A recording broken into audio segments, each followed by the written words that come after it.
तो एक क्वेश्चन ये भी आता है कि इतने ज़्यादा लोगों को तो एक्सपीरियंस नहीं है, मतलब आई एम वेरी श्योर हमारे में से भी जितने व्यूअर्स देख रहे हैं ज़्यादातर ऐसे लोग रहेंगे जो शायद अपनी कॉलेज की पढ़ाई कर रहे हैं या पढ़ाई करके जस्ट अभी बिजनेस चालू करने का प्लान कर रहे हैं। हर किसी को तो ये एक्सपीरियंस नहीं होगा इस इंडस्ट्री का, लेकिन अगर कोई सोचे कि हाँ यार चलो इतना ज़्यादा स्कोप है, इतना ज़्यादा पैसा है, तो हम इस इंडस्ट्री में आना चाहते हैं, तो क्या उनके लिए पॉसिबल है? Yes, of course it is possible. बहुत सारे प्लेयर्स हैं जो ये काम कर रहे हैं, और मेरा जो ब्रांड है सर्वॉल वो भी इसी काम में लगा हुआ है। क्योंकि इंडिया में बहुत सारे वॉनाबी एंटरप्रेनर्स हैं जिनको बिजनेस तो करना है, बट क्या करें उसके बारे में सही नॉलेज नहीं है। या फिर किसी ने डिसाइड कर लिया है कि मुझे इस सेक्टर में अपना काम करना है या कैरियर बनाना है, बट उसका एक्सपीरियंस नहीं है। अपॉर्चुनिटीज़ आपको दिख रही है बट उसका एक्सपीरियंस नहीं है। अगर थोड़ा बहुत एक्सपीरियंस है भी तो आपको सेल्फ डाउट है कि आप कर पाओगे या नहीं। That is where we comes in. So जो टू व्हीलर इंडस्ट्री का मार्केट है, हमारा टारगेट है कि इंडिया के सारे सिटीज़ और टाउन में हमारे सर्वॉल ब्रांडेड वर्कशॉप हो, और उसको हम कस्टमर को अच्छी से अच्छी सर्विस देने में यूज़ करें। तो हम एक ऐसा बिजनेस मॉडल या एक ऐसा इकोसिस्टम क्रिएट कर रहे हैं जहाँ पे टू व्हीलर्स रिलेटेड सारे प्रॉब्लम्स को हम वन स्टॉप सॉल्व कर पाएंगे। तो कोई ऐसा बंदा है जिसको बिजनेस करना है लेकिन डोमेन नॉलेज नहीं है टू व्हीलर इंडस्ट्री का, so they can reach out to us, और हम उसको ट्रेनिंग से लेके सारी चीज़ों में गाइड करेंगे ताकि वो अपना सर्वॉल ब्रांडेड वर्कशॉप ओपन कर सके अपने एरिया। सुपर्ब। तो सर आपने जैसे बताया कि आपकी जो कंपनी है वो इस सेक्टर में ही काम कर रही है, थोड़ा सा मैं जानना चाहता हूँ सर कि ये सल्यूशन तो दिख रहा है मुझे कि इतना बड़ा मार्केट स्कोप है, उसमें अच्छे प्लेयर्स चाहिए और ये अच्छे प्लेयर्स को आप कहीं ना कहीं सपोर्ट करते हो। मुझे ये जानना है कि कैसे सपोर्ट करते हो और आपकी जर्नी कैसे स्टार्ट हुई? सो बेसिकली मैं खुद भी टू व्हीलर यूज़र रहा हूँ, और जब मैं अपनी रॉयल एनफील्ड यूज़ करता था तो बहुत सारे प्रॉब्लम्स मुझे पता था इस इंडस्ट्री के, और ऑटोमोबाइल में ही काम किया है तो इतना तो क्लियर था कि कुछ भी करेंगे ऑटोमोबाइल में ही करेंगे।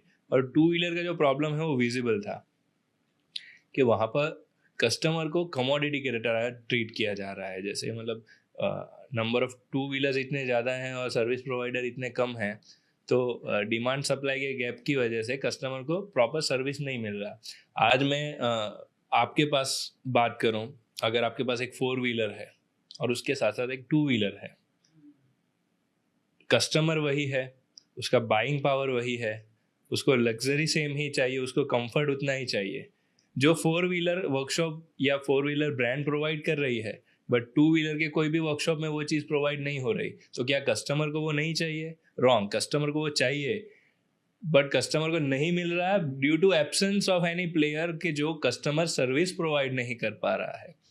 तो मार्केट में आपको ऐसे बहुत सारे लोकल गैरेजेस मिल जाएंगे जो आपको रिपेयर और मेंटेनेंस सर्विस प्रोवाइड करेंगे, बट कस्टमर सर्विस प्रोवाइड करने वाला ब्रांड कोई नहीं है या था जब मैंने बिजनेस स्टार्ट किया था। तो मैंने यही सोच के बिजनेस स्टार्ट किया था कि हमें कस्टमर एक्सपीरियंस प्रोवाइड करना है।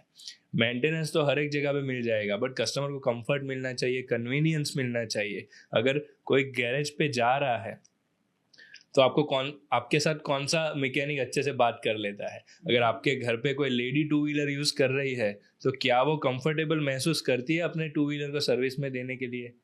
तो ये जो सारे प्रॉब्लम्स थे, मैंने सोचा कि मेरे एक्सपीरियंस को क्यों ना यूज़ किया जाए और कस्टमर को अच्छा कस्टमर एक्सपीरियंस दिया जाए। तो मैंने मेरे वर्कशॉप में यही चीज़ों को इम्प्लीमेंट किया। मुझे लगा कि ये चीज़ें काम कर रही हैं, तो मैंने स्टैंडर्ड ऑपरेटिंग प्रोसीजर्स बनाए और उसे मेरे ही 2-3 अलग वर्कशॉप पे वैलिडेट किया। तो मैंने एक वर्कशॉप से स्टार्ट किया था, 2-3 साल के अंदर मैंने 3 वर्कशॉप तक ग्रो किया, सारी जगह पे सक्सेस मिली। तो मुझे लगा कि इसको और भी स्केल करना चाहिए। Correct. Then I decided with my team कि हमें एक ऐसा बिजनेस मॉडल बनाना चाहिए कि बहुत सारे वर्कशॉप्स हो हमारे, और पूरा India is open market for us, क्योंकि कस्टमर सर्विस और टू व्हीलर दोनों पूरे इंडिया में मेल नहीं खा रहे। तो हम इसी प्रॉब्लम को सॉल्व करते हैं। हमने ये स्टैंडर्ड ऑपरेटिंग प्रोसीजर्स वगैरह तो बना के रखा था हमारे पास, हमारी टीम के लिए ट्रेनिंग प्रोग्राम्स रेडी थे।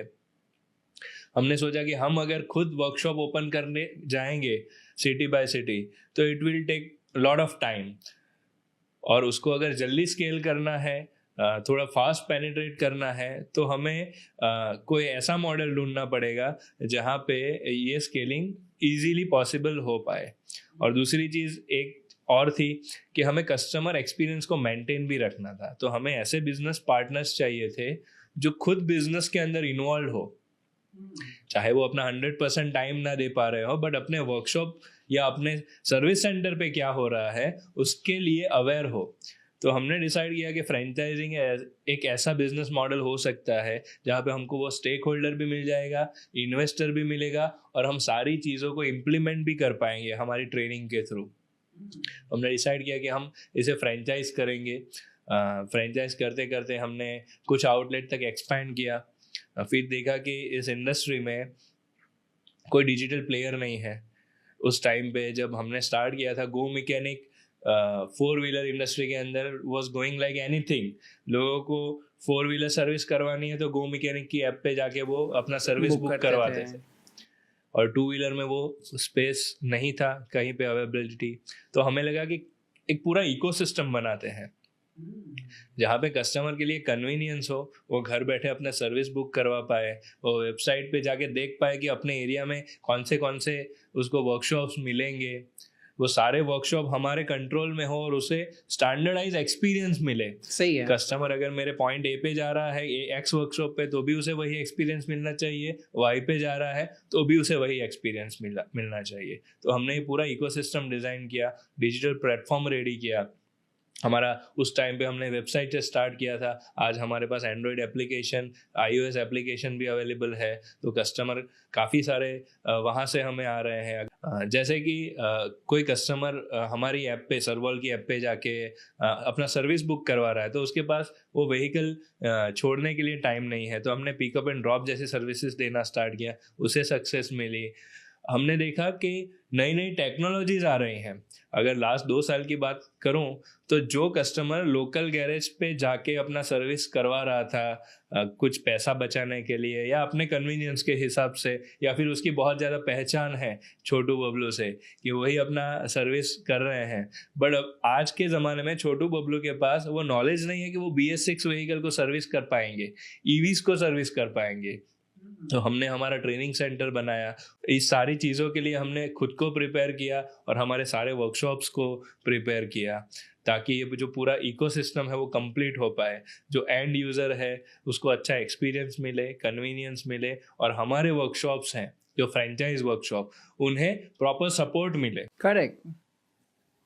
नहीं, 100% ये बात एकदम अग्री करूँगा, क्योंकि हमेशा चिंता यही होती है। अभी मेरे लिए भी यही होता है कि मेरे पास एक ईवी है, लेकिन मुझे टेंशन वही होता है कि मैंने वो मेरे लोकल किसी मैकेनिक के हाथ में दे दिया, तो पता नहीं उसको आधी चीज़ आती नहीं रहेगी, वो क्या तोड़ देगा, छोड़ देगा, अपना खुद का कुछ वायर लगा देगा, और मतलब मेरी अच्छी खासी बाइक बिगड़ जाएगी। जबकि आपने ये चीज़ बहुत अच्छी बताई कि ये कस्टमर एक्सपीरियंस में आपने क्वालिटी के ऊपर चेक किया हुआ है और ट्रेनिंग पे आपने ध्यान दिया हुआ है।